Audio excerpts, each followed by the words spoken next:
You took the morning pill. You took the second one at lunch. And the cuff at 6 p.m. still reads 156/94, exactly where it was 3 months ago. You have cut the salt. You have walked the loop around the block every single morning since spring. None of it has moved the number on that screen. Here is what I need you to hear, and I need you to hear it carefully. The problem is not your discipline. The problem is not your willpower. The problem is the class of medication you have been asked to take after the age of 60. And in 2026, that class is finally being replaced. I am Dr. Richard James. I have spent more than 3 decades sitting across from patients in your exact situation. 3 medications on the table, a cuff that will not cooperate, a quiet question they are too embarrassed to ask out loud. Am I doing something wrong? Here is the answer I have wanted to give every one of those patients. No, you are not doing something wrong. Your body is doing something very specific, and until 2026, medicine simply did not have a clean tool to address it. In the next 15 minutes, I am going to walk you through 4 things. The gland that is quietly driving your blood pressure. The new pill the FDA is reviewing as we speak. The exact mechanism that makes it different from anything in your medicine cabinet right now. The specific conversation I want you to have with your doctor before the end of this month. Before we name the pill, there is one fact you need to sit with.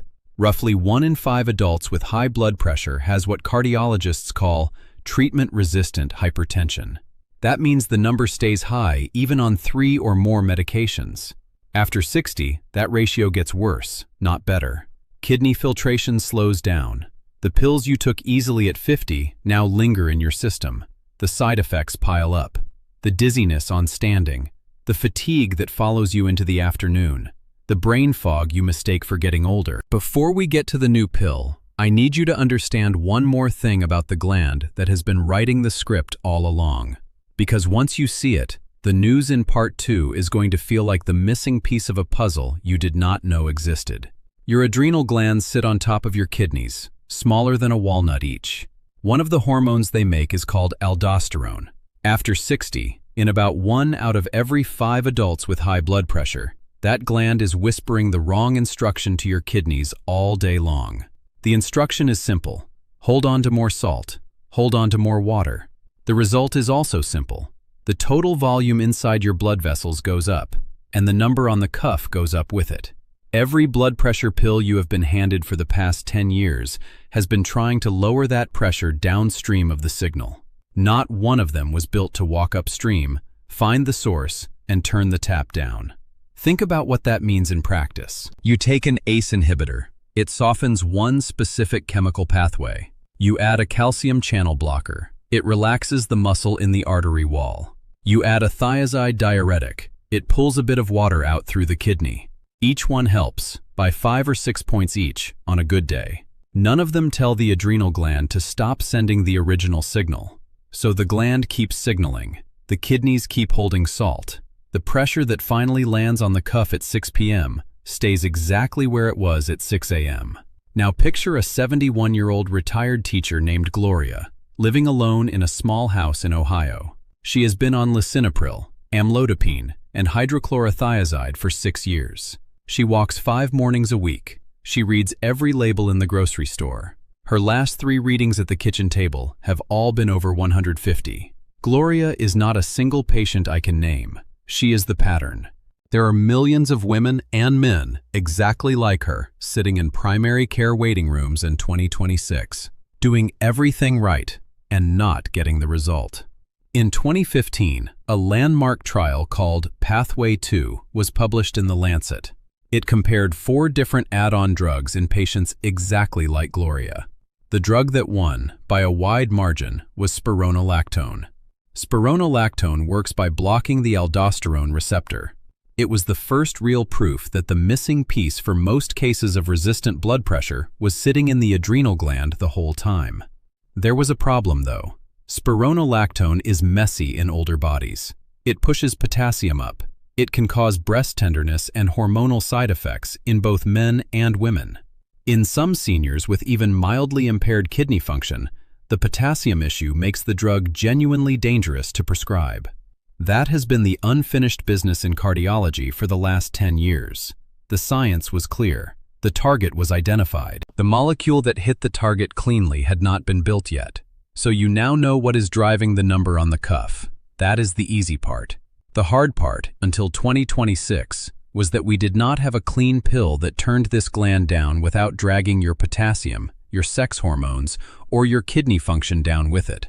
But here is where it gets really interesting. A new molecule has been moving through phase 3 trials for the last 3 years.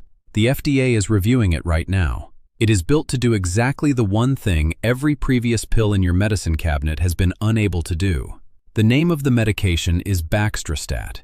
It is a once-a-day oral pill.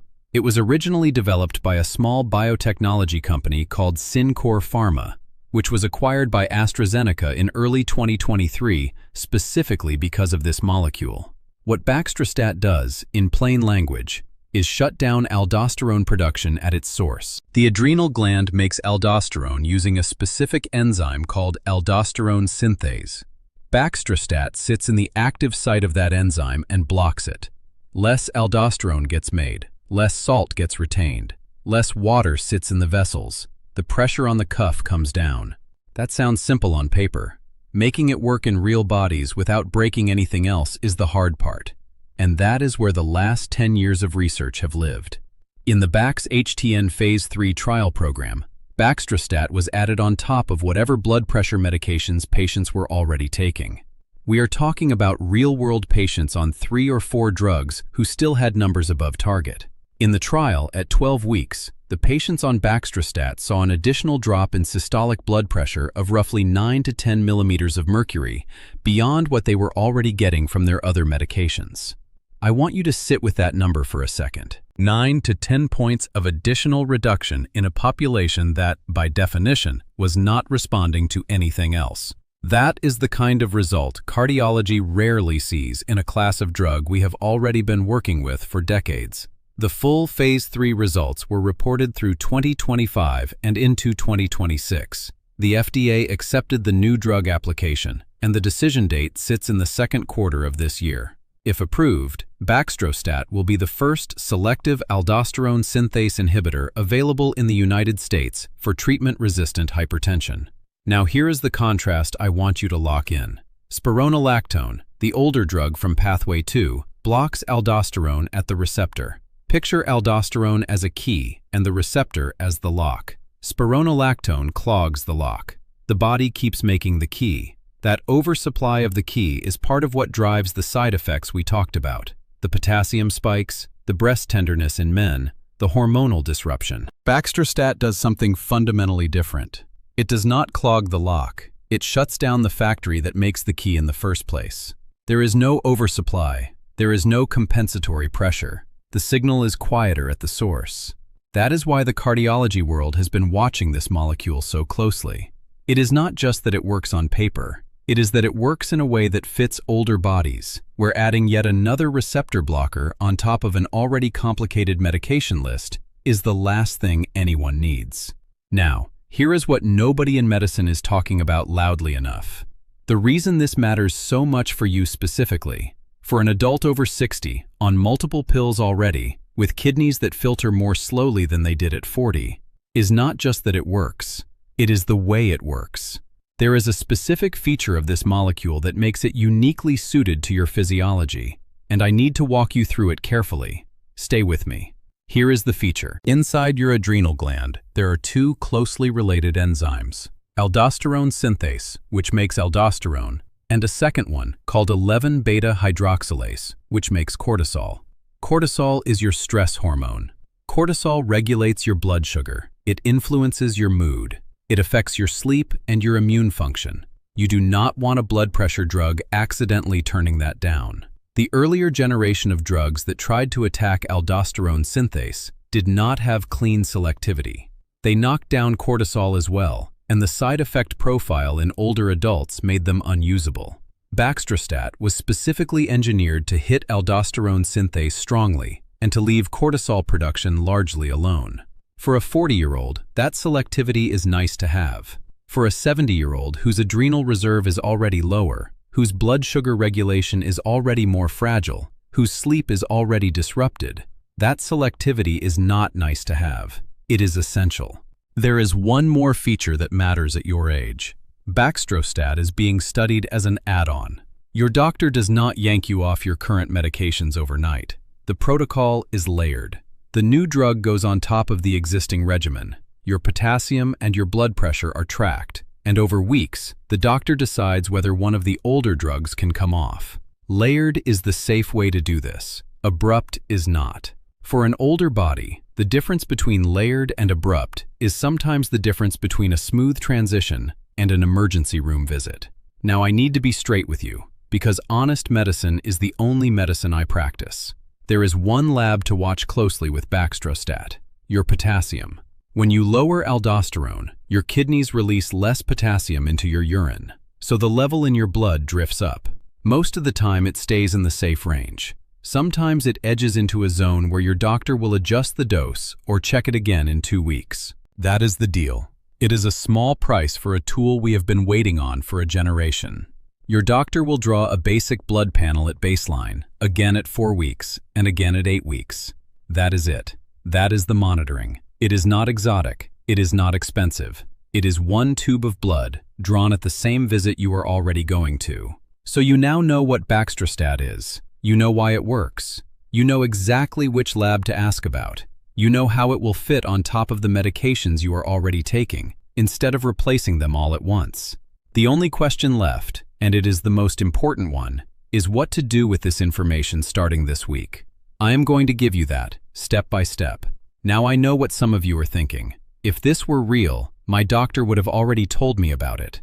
I understand the instinct. I want you to hear me on this. That is not how the system moves.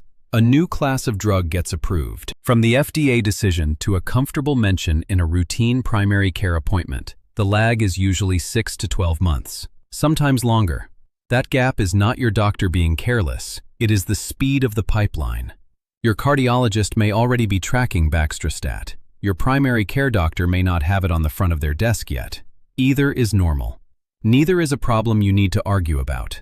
I have sat in too many appointments where the patient knew about a study 6 months before the doctor did. It is not a failure of either side. It is the speed at which medicine moves now, with new molecules coming through phase 3 trials faster than most clinicians can read every paper that lands. So your job, when you walk into that exam room, is not to argue with anyone. It is not to print out an article and slap it on the desk. It is to walk in with the right question written down on a single piece of paper. In 2 minutes, I am going to give you that question, word for word. Here is exactly what I want you to do. I want you to do it this week, before the next refill on your current medications comes due. Step 1. At your next visit, request a single blood test. The name of the test is the aldosterone to renin ratio. Ask for it by name. It is 1 tube of blood. It is best drawn in the morning after you have been sitting upright for at least 15 minutes. This single test screens for whether your high blood pressure is being driven primarily by the aldosterone signal we have been talking about. Many seniors with treatment-resistant blood pressure have never had this test ordered. You may be one of them. Step 2. Bring one written question to that same visit. Read it from the page if you have to. It goes like this. Given that my blood pressure stays above target on my current medications, am I a candidate for the new aldosterone synthase inhibitor, Baxdrostat, once the FDA decision is finalized? In the meantime, should we consider trialing spironolactone as a bridge? That single sentence opens the right conversation. Step 3. For the next 14 days, track 3 numbers in a simple notebook or in your phone. Your morning blood pressure, your afternoon blood pressure, one quality of life marker, your energy level, your dizziness on standing, or your sleep quality. Bring the log to the appointment. The log is the most persuasive thing you can put in front of a doctor in a 15-minute slot. Step 4. Do not stop any medication on your own. Do not adjust a dose on your own. Every change goes through the doctor. The pills you are taking right now have been keeping you out of an emergency room. You do not change that protocol without supervision. You came in frustrated. I know, because I have sat across from you, or from someone exactly like you, more times than I can count. You are leaving with something you did not have 18 minutes ago. A name, Baxdrostat. A test, the aldosterone to renin ratio. A question, the one your doctor needs to hear. A plan, A 14-day log that turns your kitchen table into the most useful diagnostic tool in your entire treatment history. Write the words, "Asking my doctor," in the comments below. I read them. That phrase tells me you are walking in prepared, and prepared patients get better medicine. I am Dr. Richard James. Subscribe, because next week I am covering the one sleeping position that quietly raises overnight blood pressure in adults over 60, and most of you are in it right now. Take care of your heart this week. I am rooting for you.